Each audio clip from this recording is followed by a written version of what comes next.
out you hate it, that's great. Then you try something different, right?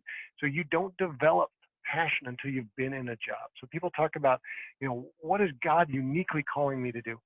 I don't want to burst any bubbles, but you are not going to get a FedEx envelope that comes down from the Almighty that says, I want you tomorrow to go to this address and get the job with this company.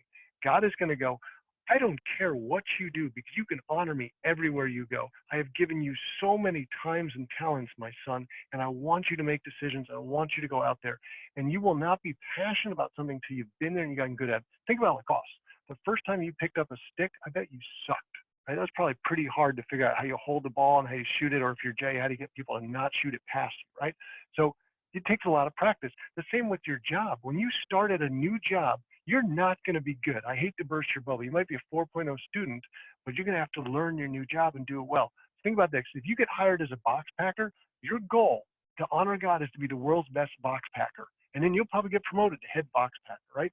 So you're going to start somewhere and you're going to learn a lot and you'll be